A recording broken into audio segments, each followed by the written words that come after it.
আসসালামু আলাইকুম, স্বাগতম জানাচ্ছি বিবিসি নিউজ আন্তর্জাতিক সংবাদে। শুরুতেই সংবাদ শিরোনাম, এরপর বিস্তারিত। ইরানের প্রেসিডেন্টের সঙ্গে পাকিস্তানের প্রধানমন্ত্রীর ফোনালাপ, আলোচনা জানিয়ে যাত্রীদের প্রদেশে কঠোর স্বাস্থ্যবিধি জারি মালয়েশিয়ার। বাংলাদেশসহ ৭৫ দেশের অভিবাসী ভিসা স্থগিতাদেশ তুলে নিতে কংগ্রেসম্যানদের চিঠি। চীনের সঙ্গে ঘনিষ্ঠতা যুক্তরাজ্যের জন্য খুবই বিপজ্জনক বলেছেন ট্রাম্প। দর্শক, এতক্ষণ শুনছিলেন সংবাদ শিরোনাম। এখন বিস্তারিত। আপনি যদি ইসরায়েলের ধ্বংস চান এবং মুসলিমদের পাশে থাকেন, তাহলে ভিডিওতে লাইক করে চ্যানেলটি অবশ্যই সাবস্ক্রাইব করে দিবেন এবং আপনার মূল্যবান মতামত অবশ্যই কমেন্টে লিখে জানিয়ে দিবেন। এখন বিস্তারিত। ইরানের প্রেসিডেন্টের সঙ্গে পাকিস্তানের প্রধানমন্ত্রীর ফোনালাপ, আলোচনা জানিয়ে ইরানের প্রেসিডেন্ট মাসুদ পেজেশকিয়ানের সঙ্গে ফোনালাপ করেছেন পাকিস্তানের প্রধানমন্ত্রী শাহবাজ শরীফ।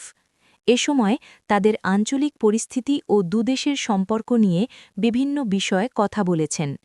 ফোনালাপে দুদেশের নেতারা পরস্পরের মতামত বিনিময় করে এবং জোর দিয়ে বলেন, শান্তি, নিরাপত্তা ও উন্নয়ন নিশ্চিত করতে আলোচনাসহ কূটনৈতিক সংলাপ চালিয়ে যাওয়া অপরিহার্য। কথোপকথনে পাকিস্তানের প্রধানমন্ত্রী বলেন, পাকিস্তান ও ইরানের ঐতিহাসিক, সাংস্কৃতিক ও ধর্মীয় বন্ধনে ভর করে গড়ে ওঠা ঘনিষ্ঠ ও ভ্রাতৃত্বপূর্ণ সম্পর্ক আরও জোরদার করার জন্য নিয়মিত উচ্চস্তরের যোগাযোগ ও পরামর্শ চালিয়ে যাওয়ার গুরুত্ব আছে।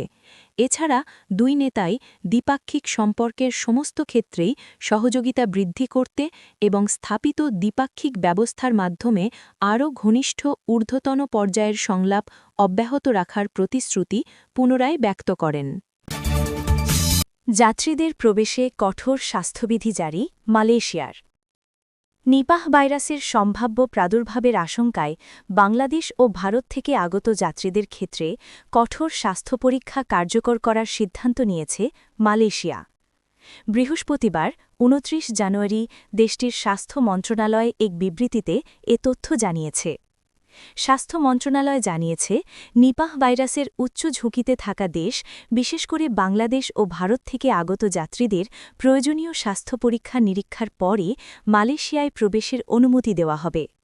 সম্ভাব্য স্বাস্থ্যঝুঁকি মোকাবিলায় আগাম সতর্কতামূলক ব্যবস্থা হিসেবেই এ উদ্যোগ নেওয়া হয়েছে। মালয়েশিয়ার স্বাস্থ্যমন্ত্রী ডা জুলকিফলি আহমেদ জানান, দেশটির সব আন্তর্জাতিক বিমানবন্দরে এ বিশেষ স্বাস্থ্য পরীক্ষার ব্যবস্থা কার্যকর থাকবে। এর অংশ হিসেবে আগত যাত্রীদের শরীরের তাপমাত্রা পরিমাপ কার্যক্রম অব্যাহত রাখা হবে। তিনি বলেন, নিপাহ ভাইরাসে আক্রান্তদের ক্ষেত্রে জ্বর বা উচ্চ তাপমাত্রা একটি গুরুত্বপূর্ণ উপসর্গ হওয়ায় বিষয়টি বিশেষভাবে নজরদারিতে রাখা হচ্ছে। স্বাস্থ্যমন্ত্রী আরও জানান, বাংলাদেশ ও ভারতকে উচ্চ ঝুঁকিসম্পন্ন দেশ হিসেবে বিবেচনা করে এই দুই দেশ থেকে আগত যাত্রীদের ওপর বাড়তি যাত্রীদের প্রবেশে কঠোর স্বাস্থ্যবিধি জারি মালয়েশিয়ার। নিপাহ ভাইরাসের সম্ভাব্য প্রাদুর্ভাবের আশঙ্কায় বাংলাদেশ ও ভারত থেকে আগত যাত্রীদের ক্ষেত্রে কঠোর স্বাস্থ্য পরীক্ষা কার্যকর করার সিদ্ধান্ত নিয়েছে মালয়েশিয়া। বৃহস্পতিবার ২৯ জানুয়ারি দেশটির স্বাস্থ্য মন্ত্রণালয় এক বিবৃতিতে এ তথ্য জানিয়েছে। স্বাস্থ্য মন্ত্রণালয় জানিয়েছে, নিপাহ ভাইরাসের উচ্চ ঝুঁকিতে থাকা দেশ, বিশেষ করে বাংলাদেশ ও ভারত থেকে আগত যাত্রীদের প্রয়োজনীয় স্বাস্থ্য পরীক্ষা নিরীক্ষার পরই মালয়েশিয়ায় প্রবেশের অনুমতি দেওয়া হবে।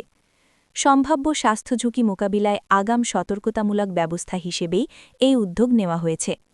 মালয়েশিয়ার স্বাস্থ্যমন্ত্রী ডা জুলকেফলি আহমেদ জানান, দেশটির সব আন্তর্জাতিক বিমানবন্দরে এ বিশেষ স্বাস্থ্য পরীক্ষার ব্যবস্থা কার্যকর থাকবে। এর অংশ হিসেবে আগত যাত্রীদের শরীরের তাপমাত্রা পরিমাপ কার্যক্রম অব্যাহত রাখা হবে। তিনি বলেন, নিপাহ ভাইরাসে আক্রান্তদের ক্ষেত্রে জ্বর বা উচ্চ তাপমাত্রা একটি গুরুত্বপূর্ণ উপসর্গ হওয়ায় বিষয়টি বিশেষভাবে নজরদারিতে রাখা হচ্ছে। স্বাস্থ্যমন্ত্রী আরও জানান, বাংলাদেশ ও ভারতকে উচ্চ ঝুঁকিসম্পন্ন দেশ হিসেবে বিবেচনা করে এই দুই দেশ থেকে আগত যাত্রীদের ওপর বাড়তি বাংলাদেশসহ ৭৫ দেশের অভিবাসী ভিসা স্থগিতাদেশ তুলে নিতে কংগ্রেসম্যানদের চিঠি। বাংলাদেশসহ ৭৫টি দেশের উপর অভিবাসী ভিসা প্রক্রিয়ায় স্থগিতাদেশ তুলে নিতে মার্কিন পররাষ্ট্রমন্ত্রী মার্কো রুবিও ও হোমল্যান্ড সিকিউরিটি মন্ত্রী ক্রিস্টি নয়েমকে চিঠি দিয়েছেন ৭৫ কংগ্রেসম্যান। মার্কিন প্রেসিডেন্ট ডোনাল্ড ট্রাম্প প্রশাসনের ওই সিদ্ধান্তের ফলে গোটা বিশ্বর ভুক্তভোগীদের বিষয়টি তুলে ধরা হয়েছে বৃহস্পতিবার ২৯ জানুয়ারি দেওয়া ওই চিঠিতে।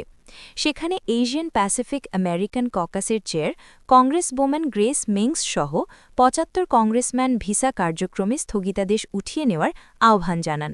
চিঠিতে বলা হয়, স্থগিতাদেশের কারণে ভিসাধারী ১,৩৫,০০০-এর বেশি এশিয়ান আমেরিকান পুনরায় যুক্তরাষ্ট্রে ফিরতে পারছে না।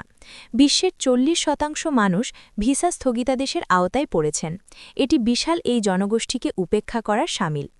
আরও বলা হয়, বিদ্যমান রীতি মেনে যারা পারিবারিক, ব্যবসায়িক, বিনিয়োগ, চাকরি সূত্রে যুক্তরাষ্ট্রে আসার অপেক্ষায় রয়েছেন তাদের বলা হচ্ছে যে সঠিক উপায়ে আসতে, কিন্তু যুক্তরাষ্ট্রে প্রবেশের আগেই আগ্রহীদের সঙ্গে এমন আচরণের ব্যাপারটি মেনে নেওয়া যায় না।